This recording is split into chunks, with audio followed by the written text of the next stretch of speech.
こんにちは、ペーパーマニタンドの中見隆弘です。僕はペーパープラス作家をしております。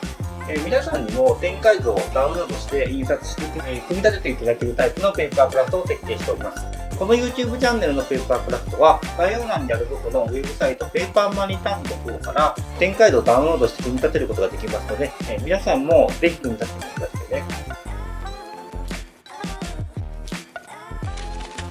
今回はですね、転んでる8割れとパック寿司のペーパークラフトを設計しました。実は8割れのペーパークラフトは2年ほど前にも設計しまして、それはこちらです。座って膝を抱えてるポーズですね。こちらの8割れ以外にも、ちいかわとうさぎも用意してます。そして今回設計した8割れは、8割れがちいかわを初めてマイホームに招待しようとして、寿司を持ってですね、嬉しそうにしてるんですけども、嬉しすぎて自分の左右の足が絡まってしまったんですかね、転んでしまって、寿司がぐちゃぐちゃになってしまうという悲しいシーンですね。アニメでは12話に当たります。ちいかわさとしは長野先生の漫画では1話に当たるのかな。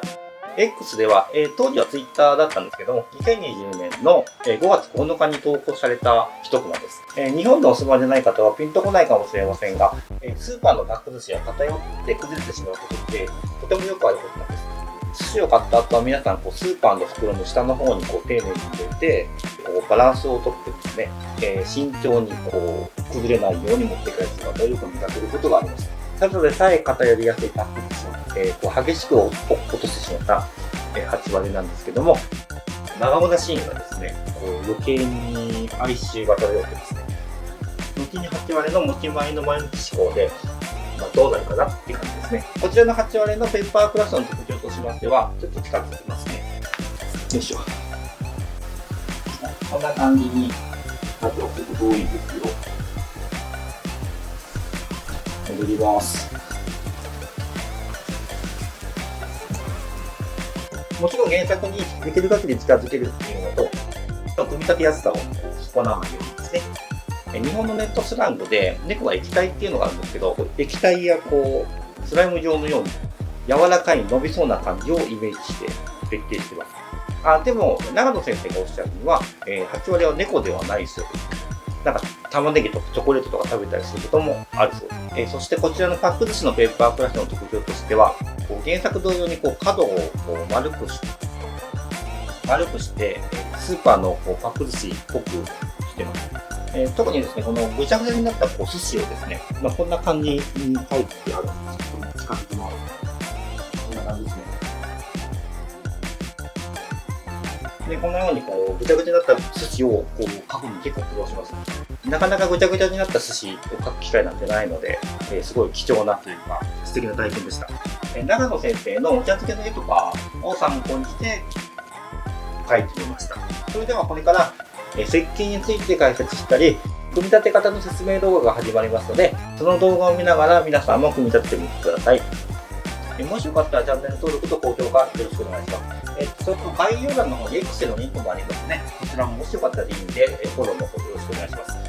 こちらの8割が組み立てるのが難しいと思う方は、この座ったタイプの8割の方が比較的簡単になってますので、こちらの方もチャレンジしてみてください。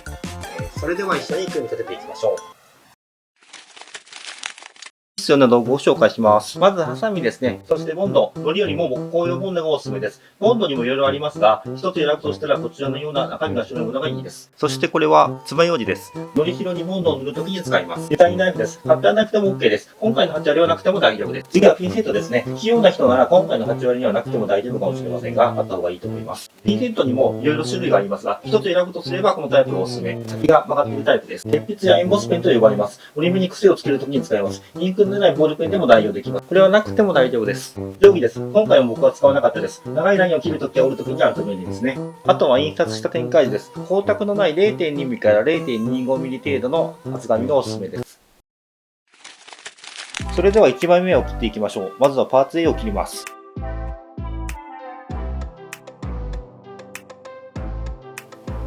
切り取れたら折り目に癖をつけていきます。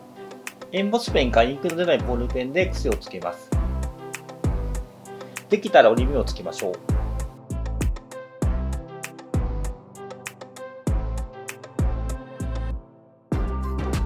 次は組み立てます。まずは右足を組み立てましょう。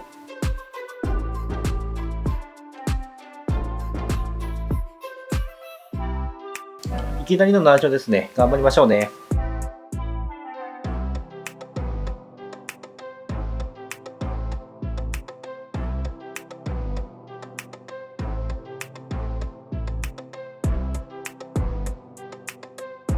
組み立てるとこんな風になります。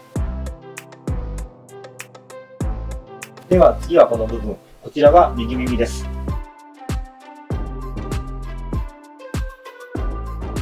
申し訳ないのですが、こののりしろが小さくなってしまいました。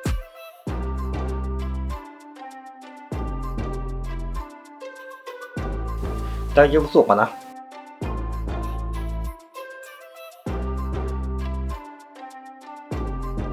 ごめんなさい。ちゃんと撮れてなくて分かりにくいですが、こんな感じになります。右耳はこれから先の動画でも見ることができますので、そちらでご確認ください。次は B を切り取ります。切り取れましたか？一部皆さんの手元の展開図とのりしろの位置が異なっています。お気をつけください。癖をつけます。さっきと同じ手順ですね。折り目をつけます。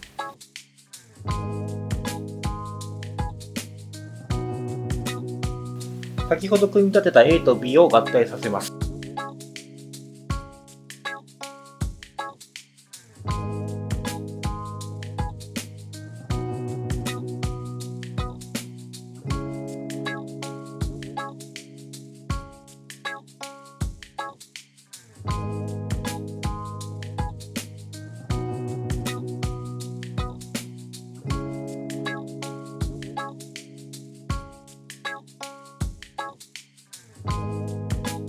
発着します。ここから右耳なんですけども、少しややこしくなりますので、動画をよく見て組み立ててくださいね。ここ細かくて手が大きい人だと組み立てにくいかも。僕は道具を使いつつ貼り付けていきます。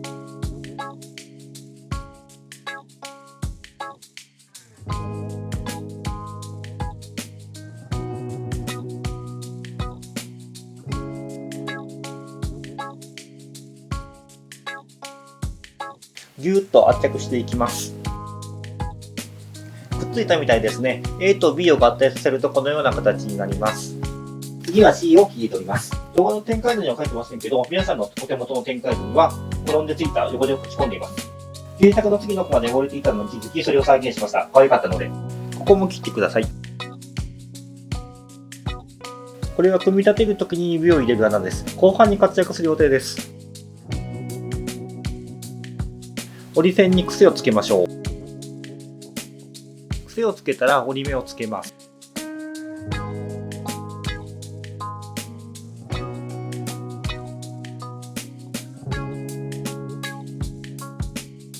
C はここにつきます。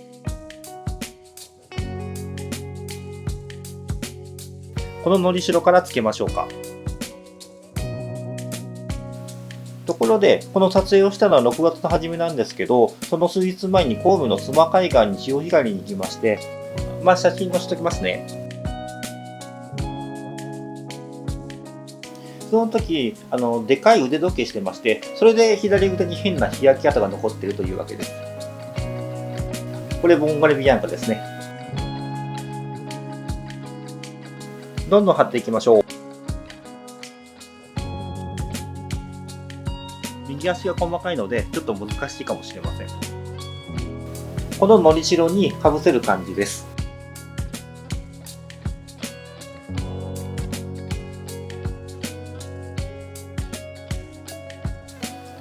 裏側を見ながら組み立てると良いと思いますよ。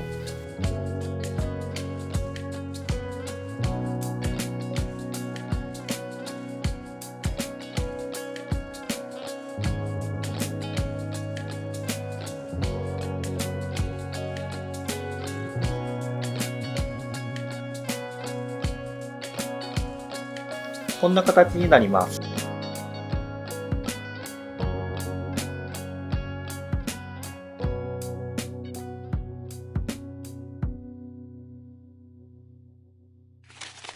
次は D を切りましょう。左の8割がピクピクと動いているように見えますけど、多分扇風機が犯人です。水面現象ではないと思いますのでご安心ください。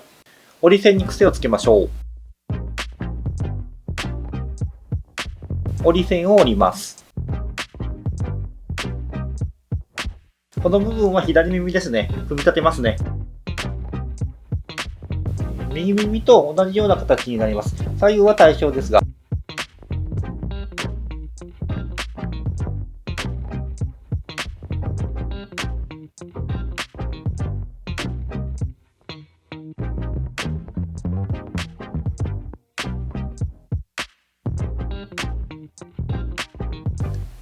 クイッと折り込みます。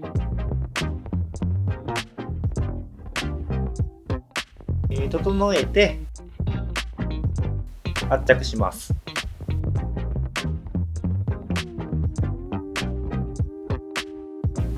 組み立てるとこんな感じになります。この辺りののりしろですが、組み立てるときに混乱ができそうなので場所を変更しました。動画と皆さんの展開図とでは異なっています。ご注意ください。さあ、組み立てていきましょう。ABC に D を貼り付けます。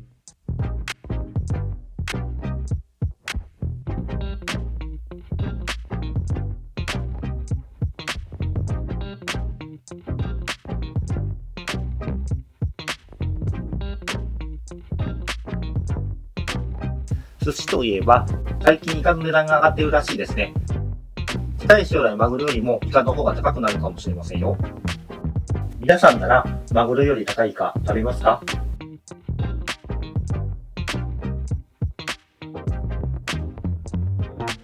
僕は食べますね。好きなので。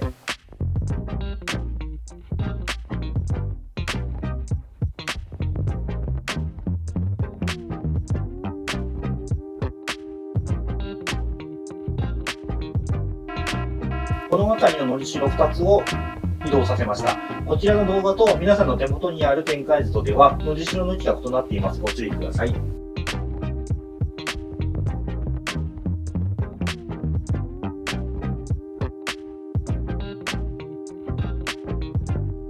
これで1枚目は完成です。1枚目を全て組み立てるとこのような形状になります。2枚目です。まずは、E から切り取っていきましょう。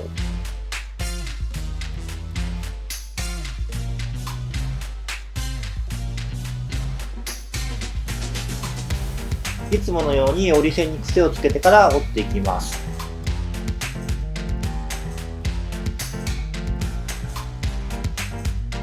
この辺りは左足です組み立てましょう。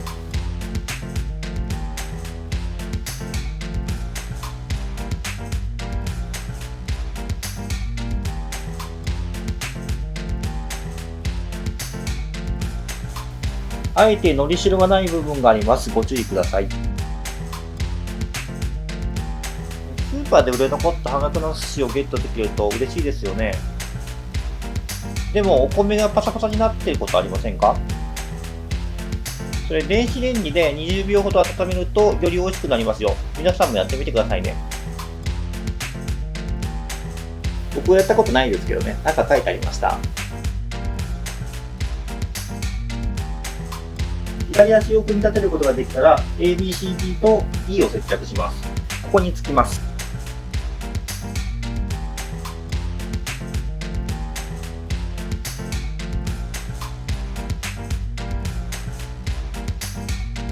大きいのりしろだとなんだか安心しますよね。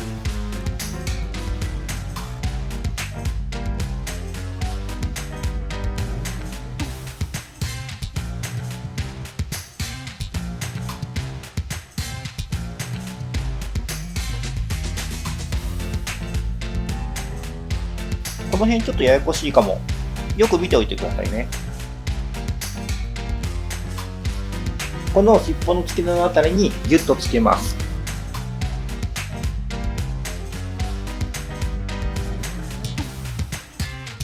ちょっと難しいけど。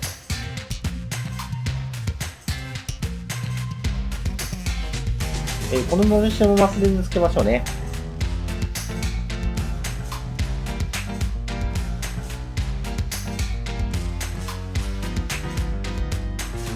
こうやって圧着しましょう。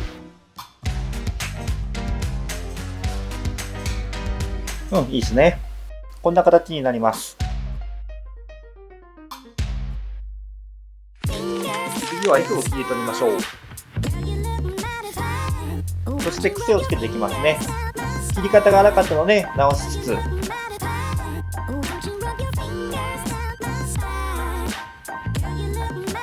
こに緩やかにカーブした谷折り線が入ってます。つてをつけておいてください。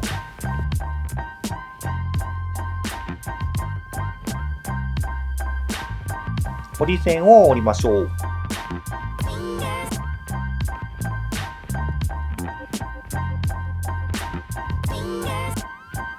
組み立てます。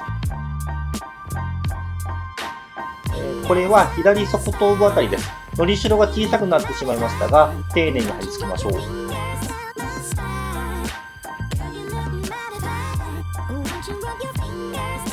そして右側頭部ですね。あえてのりしろがない部分がありますのでご注意ください。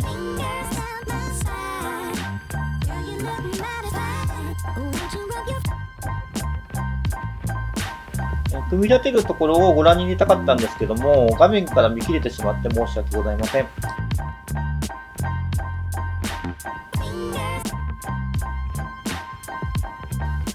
ABCDE に F を貼り付けます。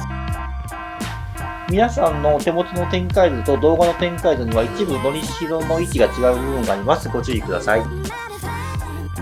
どこからでもいいと思うんですけども、僕は右耳の後ろから組み立てます。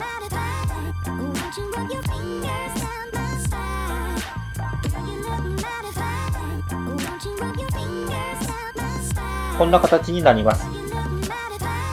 耳の形が崩れてしまっているので整えていきます。さあ次行きましょう。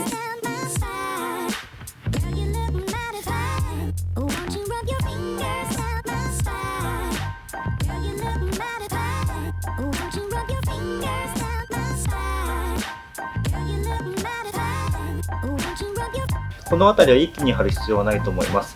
丁寧に貼っていきましょう。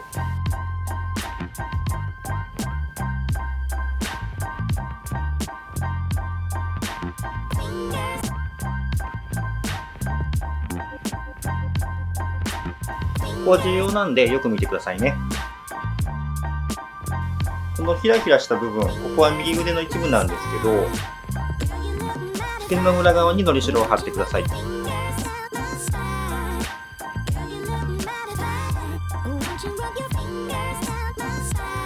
できましたかね。次いきますね。必ずしも守る必要はありませんが、こんな風に3つとか連続して並んでいるのりしろは一気に貼り付けてくださいというように設計しています。まあ大体です。その通りにしなくても組み立てることができます。こ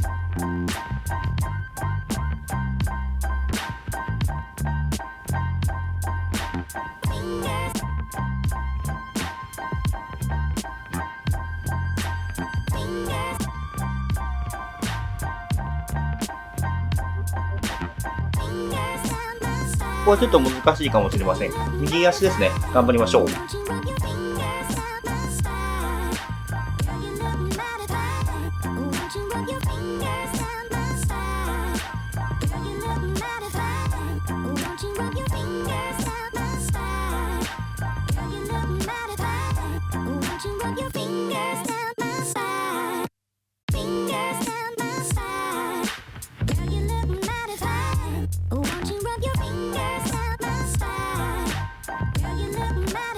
ぐるっと回ってきます。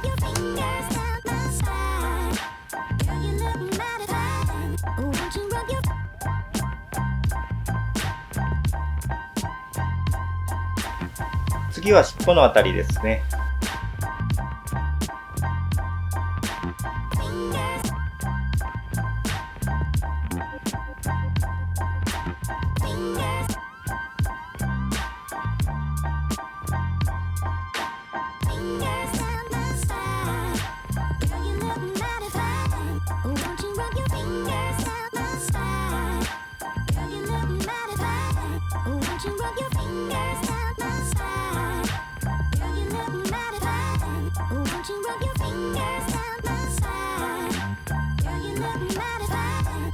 尻尾まではできましたね。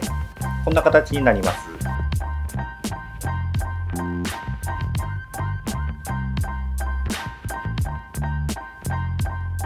次は左足。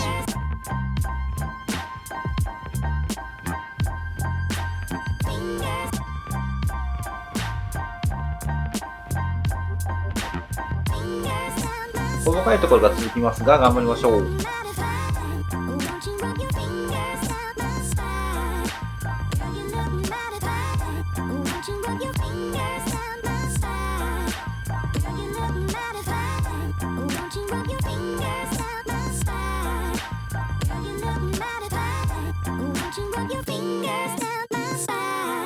左足が完成したら胴体の左側です。この辺りから腹部に開けた穴がいい仕事します。こうやって指を入れて圧着します。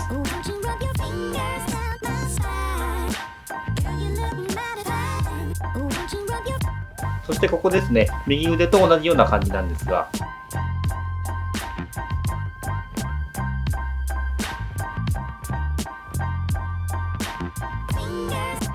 こののりしろは左腕の付け根の裏側につきます。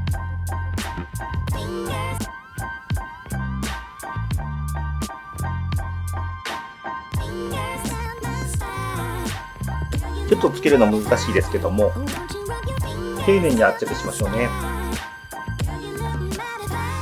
くっついたら次ですね。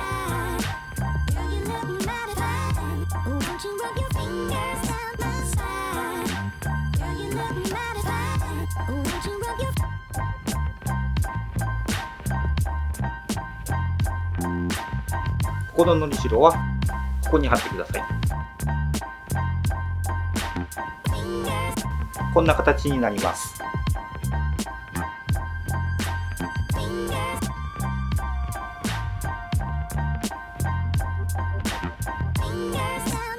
左横側も組み立てていきます。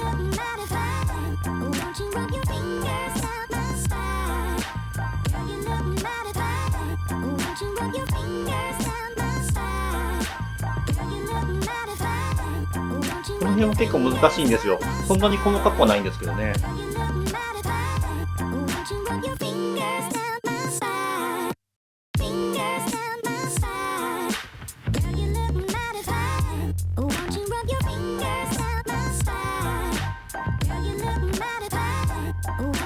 お腹の穴を活用しましょうね。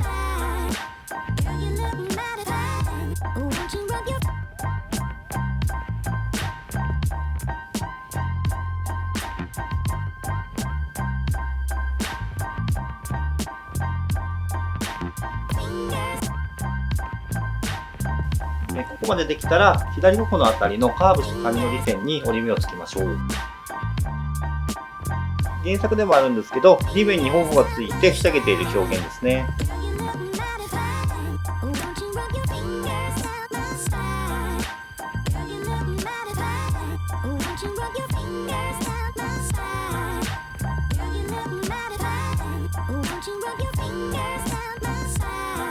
形を整えつつ丁寧に折っていきます。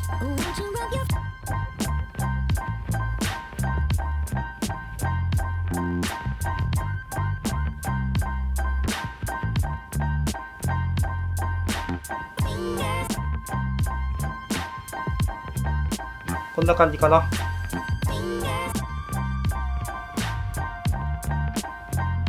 この辺りののりしろを1つ移動しました。動画と皆さんのお手元のペンガイドと違っていますのでお気をつけください。背中を組み立てていきましょう。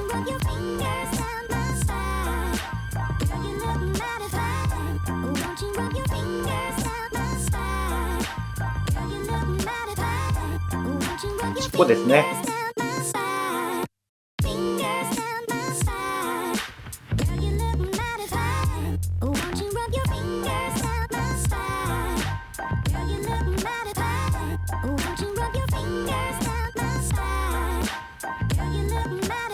お腹の穴からギュッと。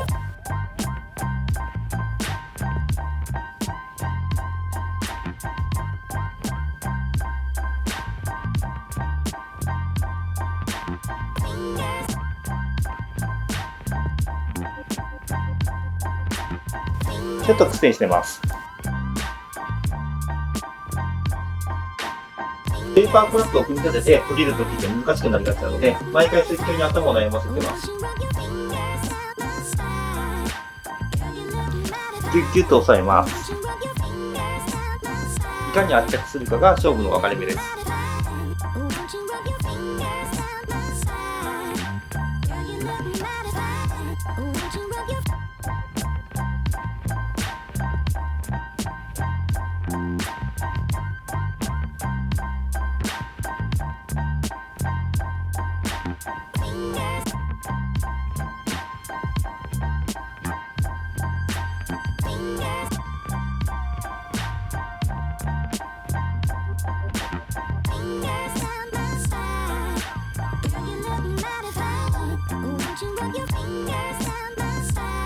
これで背中は一通りつけることができました。僕の組み立てた8割はこの尻尾の部分がへこんでしまっているので膨らませます。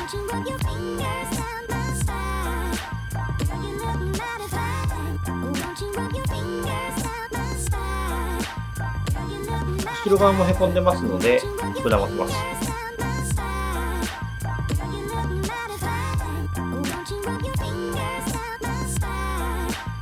こんな感じですね。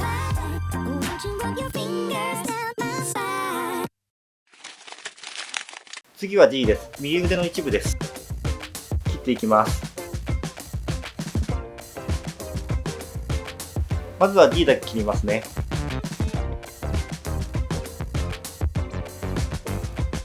折り線に癖をつけます。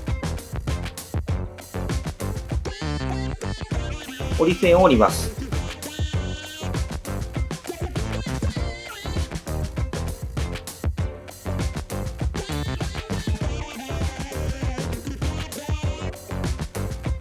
右腕の側面にぐるっと貼り付けます。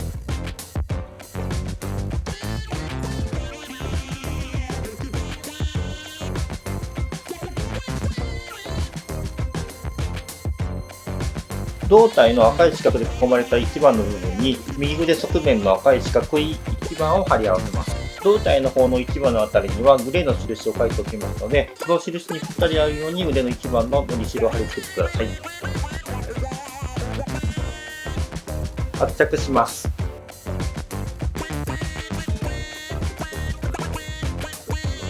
くっついたら次行きましょう。細かくて貼りにくいので、あえてのりしろをなくしている部分があります。気をつけてください。こ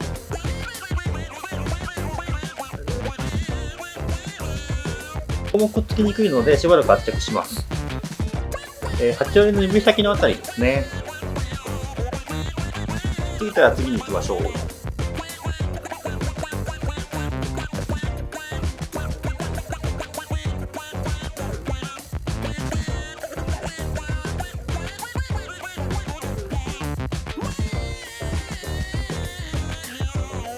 赤い四角い2番を貼ります。1番と同じ感じですね。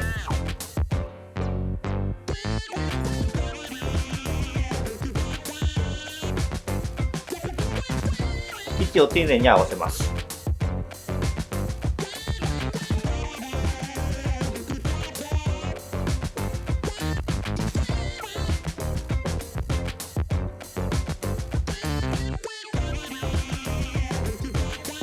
位置が決まったら圧着します。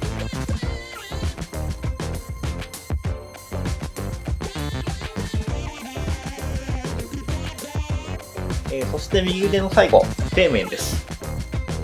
これはなくてもそれほど問題はないと思いますが、型崩れ防止のための底面ですね。細かいのでピンセットを使います。これはドイツ製で切手専用のピンセットなんですよ。圧着するときに使いやすくて愛用してます。ちょっとだけ失敗したところを見つけたのでリカバリーしてます。こんな感じです。右腕はこれで完成です。次は左腕です。H のパーツですね。8折れ最後のパーツです。あとパック寿司が残ってますけどね。いつも通り折り目をつけましょう。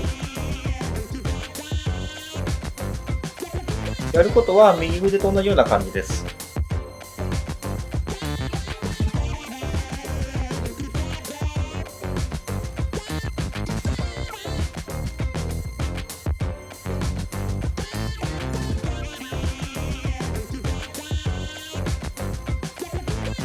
四角く赤い数字同士ぴったり合うように頑張りましょう。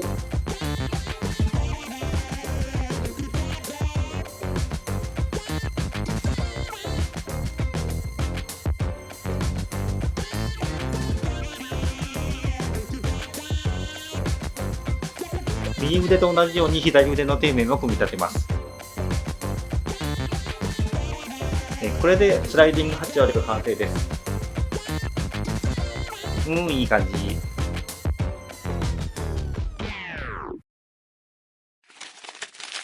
いよいよパック寿司の登場です。切っていきます。このの辺りはハサミだと切りにくそうなので僕はデザインナイフを使いましたが、ハサミでも大した問題ないです。折り線に癖をつけていきます。直線が長いので定規を使った方がいいかも。折り線を折ります。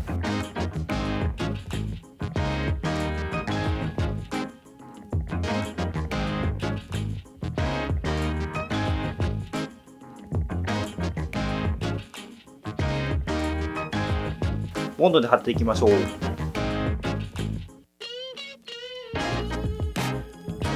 角を取っているあたりにはあえてのりしろを作っていない部分があります。お気をつけください。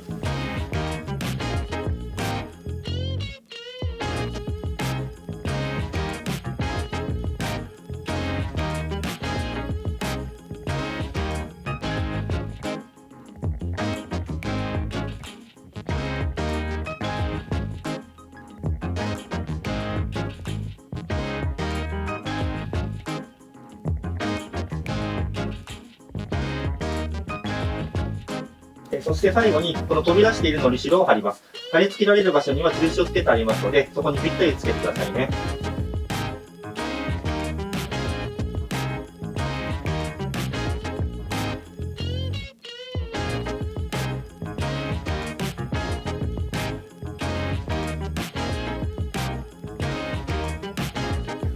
パック寿司が完成しましたね。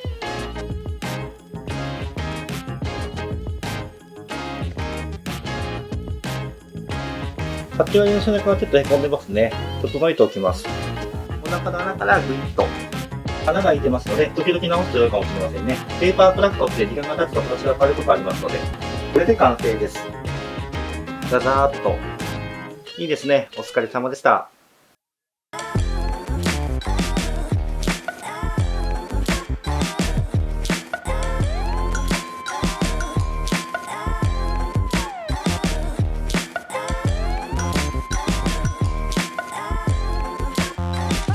はい、お疲れ様でした。皆さん、楽しく組み立てることができたでしょうか。